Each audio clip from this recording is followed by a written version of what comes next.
The collapse of Russian air power, a crisis decades in the making. 3 years into the war in Ukraine, the Russian Air Force is not just struggling, it's collapsing. Once poised to dominate the skies, Russia is now grappling with severe shortage of jets, pilots, and viable strategies. What was expected to be a decisive aerial advantage has become a slow-motion catastrophe marked by devastating losses, mechanical failures, and aircraft scavenged from museums and scrapyards. U.S. intelligence reports suggest that Russia's air power may never fully recover. This isn't merely about planes being shot down. It's about a systemic failure driven by war, corruption, and flawed military doctrine. So, how did Russia lose its aerial edge, and what does this mean for the future of modern warfare? Let's dive in. The roots of Russia's air power crisis predate the 2022 invasion, with warning signs evident long before the conflict. The most visible symptom is combat losses. According to Oryx, an open-source intelligence platform, Russia has lost at least 141 fixed-wing aircraft, confirmed through visual evidence as destroyed, damaged, or captured. This includes advanced fighters like the Su-35S, bombers like the Su-34, and various tactical aircraft, such as transports and early warning planes. These losses account for roughly 10% of Russia's pre-war fleet, a critical threshold that undermines its ability to conduct airstrikes and maintain air superiority.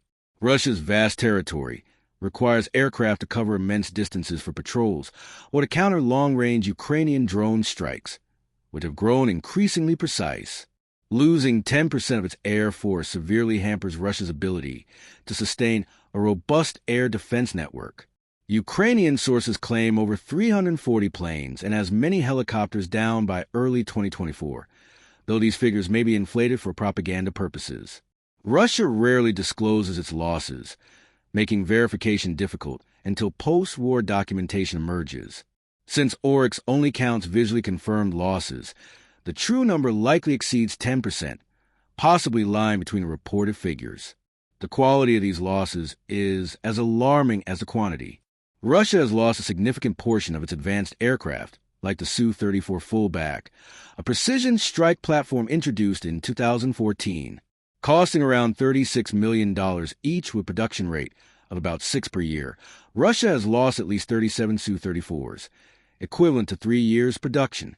These aircraft require years to build and highly trained pilots with thousands of flight hours, making their loss particularly devastating. Beyond combat losses, Russia's air fleet is deteriorating due to imputed losses, the cumulative impact of overuse, poor maintenance, and part shortages. A 2023 RAND Corporation report noted that Russian aircraft were flying 3 to 4 times their intended annual flight hours, driven by the use of glide bombs and the need to operate from distant airstrips. This overexertion defies modern fighter jet design, which relies on specific operational tempos and maintenance schedules. Exceeding these limits increases the risk of catastrophic system failures. Russian pilots, to evade Ukrainian air defenses, fly at low altitudes, stressing airframes and engines. The Su-35S, Russia's top fighter, uses Saturn AL-41 F-1S engines requiring maintenance every 1,000 hours under ideal conditions, with a lifespan of 4,000 to 6,000 hours. Harsh operations, like low-altitude flights or frequent afterburner use, reduce this lifespan significantly. For instance, F-16s in Syria saw a 20% lifespan reduction due to debris intake, and Russian jets likely face similar issues. Older aircraft, like the Su-34 with its Saturn AL-31F engines, 1,500-hour lifespan, are even more vulnerable, especially since many are Soviet-era holdovers nearing the end of their service life. RAND estimated in 2023 that Russia's air force was at 75% of its pre-war strength, with engine degradation claiming another 60 aircraft. A 2024 Polish military analysis suggested 45% of Russian jets are nearing decommissioning, with 60 potentially retiring in 2024 alone. Western sanctions exacerbate this by limiting access to critical materials and equipment, creating a maintenance crisis that grounds more planes than combat losses. Cannibalizing parts from other aircraft is common, further reducing operational numbers. Corruption and quality control failures compound the issue. A July 2024 report revealed that 5 of Russia's 18 Il-76MD 90A aircraft were sidelined due to substandard parts. A May 2025 investigation by Commerson exposed widespread fraud in aircraft production, with contractors using inferior materials while charging for premium components. This corruption extends to avionics, with reports of Russian jets using commercial GPS units as backups, highlighting systemic reliability issues. These failures reflect a military-industrial complex riddled with embezzlement, undermining combat effectiveness. Russia's doctrinal flaws are equally crippling. Designed for defensive operations against NATO, the Russian Air Force relies on centralized command, with ground controllers directing pilots. This works for intercepting threats but fails in offensive operations requiring independent decision-making.